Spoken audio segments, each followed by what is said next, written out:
Արդեն 5 օր շարունակ ձեր ընկերության աշխատանքը խաթարվել է, հատկապես ինչն է խաթարվել եւ որն է ձեր պահանջը։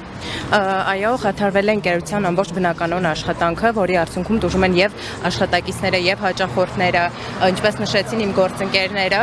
մենք ունենք տեղ սպասարկման բաժնում հաճախորդների ավտոմեքենաներ, որոնց չեն կարողանում հստակ պատասխան տալ, քանի որ վիճակը անորոշ է։ Մեր պահանջը այն է, որ մեկ շաբաթը նշեմ, որ քիչ ժամանակ չէ փակվելու համար, չաշխատելու համար եւ մեր պահանջը նա է, որ երկուշաբթի օրվանից մենք սկսենք մեր աշխատանքը, որպեսզի գործընթացը կարգավորվի։ Հավելեմ, որ այստեղ են ես ընկերության HR մենեջերն եմ, նշեմ, որ այստեղ են ընկերության բոլոր աշխատակիցները եւ մենք ունենք նաեւ քաղաքական պայմանագրով աշխատող աշխատակիցներ, ովքեր տվյալ պահին երկրում չեն, բայց իրենց աջակցությունը այնտեղից մեզ հայտնում են, այսպես ասած։ Հուսանք կկարգավորվի ամեն ինչ, երկուշաբթի օրվանից կանցնենք մեր բնականոն աշխատանքին եւ մեր հաճախորդները նաեւ գոհ կլինեն եւ մենք իմանանք ինչ պատասխան տանք, քանի որ շատ անորոշ է վիճակը։ Իմիջային առումով սա որքանով է հարված ընկերությանը։ Մենք ներկայացնում ենք բրենդ, միջազգային բրենդ է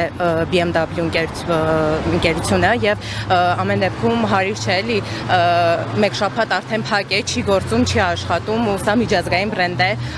Հուսանք կկարգավորվի եւ այլ հարցեր արդեն չեն բարձրաձայնվի։ Ակցիային անում Եվրոմոտորսի աշխատակիցներ, այս պահին զրուցակիցս Եվրոմոտորսի մարքեթինգի բաժնի տնօրեն Մարիանա Աբրահամյանն է։ Տիկին Աբրահամյան, մարքեթինգային առումով սա ինչ խնդիր է առաջացնելու, որովհետև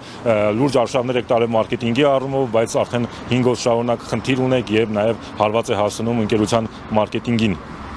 Շնորհակալ եմ հարցման համար։ Իհարկե, անսպասելի եւ անակնկալ ձևով վթարային իրավիճակ է ստեղծվել։ Խոսեմ նախ իմ բաժնի անունից, մենք առաջիկայում, այսինքն հուլիսի 14-ին կոնկրետացնեմ, պլանավորում ենք iX3 նոր ավտոմեքենայի, BMW ավտոմեքենայի շնորհանդես։ Պատկերացնում եք, այսինքն մեկ շաբաթ առաջ կասեցվում է ընկերության ամբողջ գործընթացը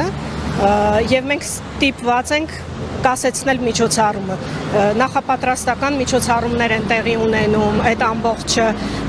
գործընկերների հետ մեր պարտավորությունները, հաշվետվություններ ունենք, վերջնաժամկետներ ունենք։ Բացի դրանից, մարքեթինգը բնականաբար մնացած բաժինների հետ շղթայաբար կապված է, այսինքն մեկ բաժնի աշխատանքի խաթարումը նաև խաթարում է մնացած բաժինների աշխատանքը։ Շատ վատ իրավիճակ է ստեղծված, ակնկալում ենք, որ երկուշաբթի օրը 12-ին հուլիսի կվերաբացվի մեր ընկերության աշխատանքը, բնականաբար ինչպես ընկերության աշխատանքն է խաթարվում, այնպես էլ բոլորը ունեն ընտանիքներ, աշխատում են եւ այդ աշխատանքով են պահում իրենց ընտանիքները։ Նաեւ պետք է հավելեմ, որ ընկերությունը միշտ բարեխղճորեն կատարել է իր աշխատակցի հանդեպ պարտավորությունը, միշտ կանգնած է եղել ընկերության աշխատակցի կողքին, զորակցում ենք պարոն Ծառուկյանին եւ ակնկալում ենք շուտապույտ վերաբացում ընկերության եւ բնականոն աշխատանքը վերսկսվի։ Շնորհակալություն, զրուցակիցս Եվրոմոտորսի